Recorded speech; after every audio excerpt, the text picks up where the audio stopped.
Bonjour à tous, bienvenue dans cette nouvelle vidéo. Aujourd'hui, j'aimerais parler d'un sujet assez particulier qui concerne les psychologues, les psychiatres, les sexologues ou bien tout autre thérapeute qui banalise l'addiction au porno et la masturbation. Alors, avant de commencer, je tiens bien sûr à mettre les choses au clair.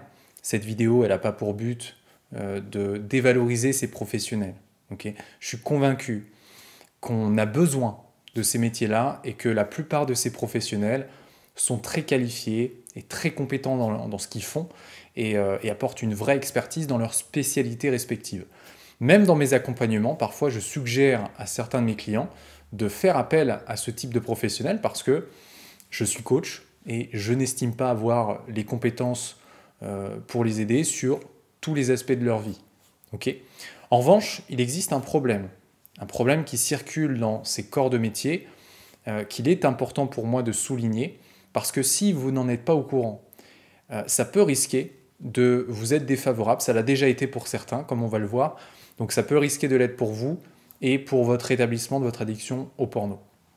Alors, qu'est-ce qui m'a poussé à faire cette vidéo? C'est le fait que ces derniers temps, j'ai reçu de nombreux témoignages de personnes qui me rapportent qu'ils étaient allés voir un professionnel pour avancer sur leur addiction à la pornographie, mais qu'ils ont eu la surprise de se faire immédiatement éjecter. Et pour cause, on leur disait quoi? On leur disait qu'ils n'avaient pas de problème, parce que c'était normal de se masturber devant du porno.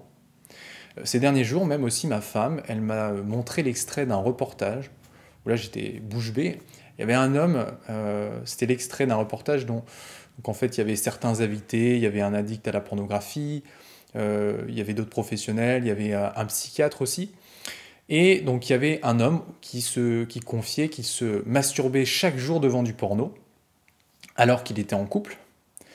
Et le psychiatre, présent sur le plateau, lui a dit « ce n'est pas grave ». Okay, et ça m'a choqué, parce que c'est pas la première fois que je vois des professionnels qui se permettent de dire à des gens qui consomment régulièrement de la pornographie que ce n'est pas grave et qu'ils n'ont pas de problème. Je me sens toujours un peu irrité quand j'entends ça, parce que de quel droit est-ce qu'on pourrait dire, de quel droit est-ce qu'on pourrait se permettre surtout de dire que d'un comportement d'une autre personne, que c'est pas grave? Peut-être que ce n'est pas grave pour soi, mais peut-être que pour l'autre c'est un problème. On ne peut pas juger et dire, voilà, ton problème n'est pas grave. Si l'autre, ça lui pose un problème, eh bien, ça lui pose un problème. Et c'est pas parce qu'à soi, ça ne nous pose pas de problème qu'à l'autre non plus. Et cette erreur de donner son avis subjectif sur l'utilisation de la pornographie chez une autre personne, c'est quelque chose de problématique. Parce qu'en faisant ça, il y a de nombreux hommes addicts au porno qui souffrent de leur utilisation de la pornographie et qui sont amenés ensuite à penser que finalement c'est normal. Et qu'ils ne doivent pas s'en faire s'ils regardent régulièrement de la pornographie. Sauf qu'en réalité, peut-être que la personne, elle a une utilisation addictive ou compulsive de la pornographie et que ça lui cause des conséquences négatives sur sa vie qui le font souffrir. Mais comme on lui a dit que c'est normal de le faire, il aura du mal à comprendre d'où proviennent les conséquences dont il souffre. Et encore pire, alors là, peut-être ça va vous choquer, mais je sais peut-être ça vous est arrivé à vous aussi. Moi, personnellement, ça ne m'est jamais arrivé, Dieu merci, mais je sais qu'il existe des personnes qui ont consulté un thérapeute pour parler pour la première fois de leur addiction et que le thérapeute a réagi en leur riant au nez, en leur rigolant à la figure, tellement il ne les prenait pas au sérieux. Et ça, c'est dramatique, parce que dans cette situation, les conséquences, elles peuvent être désastreuses.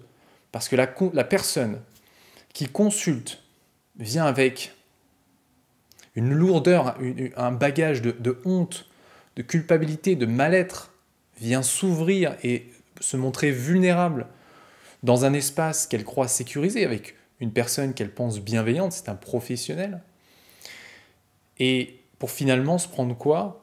Se prendre un éclat de rire à la figure.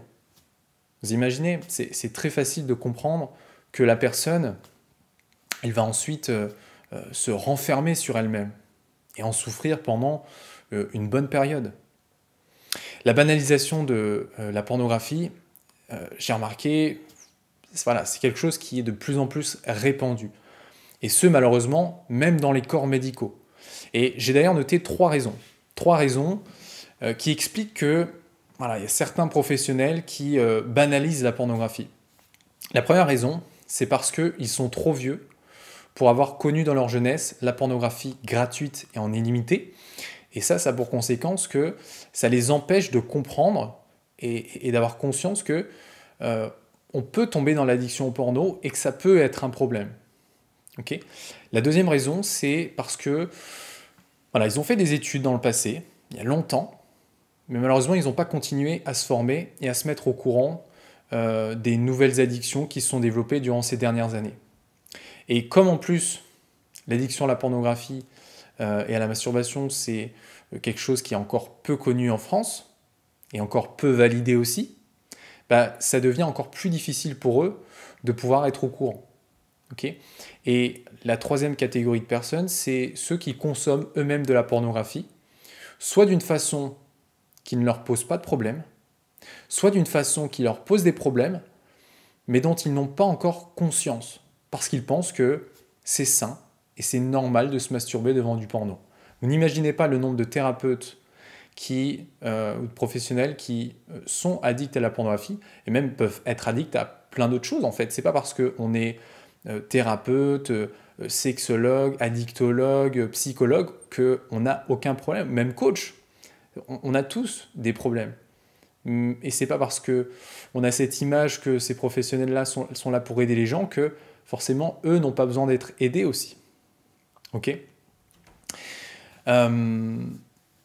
Et voilà, donc pour ceux qui pensent surtout que ça le pire, c'est pour ceux qui pensent que ce n'est pas un problème pour eux, ils vont souvent faire ce que j'appelle, on peut appeler ça de la transposition, du transfert, et ils vont du coup dire aux autres que, faire une projection, ils vont dire voilà, ce n'est pas grave, ne vous inquiétez pas, pour moi c'est pas grave, donc pour vous ce n'est pas grave aussi.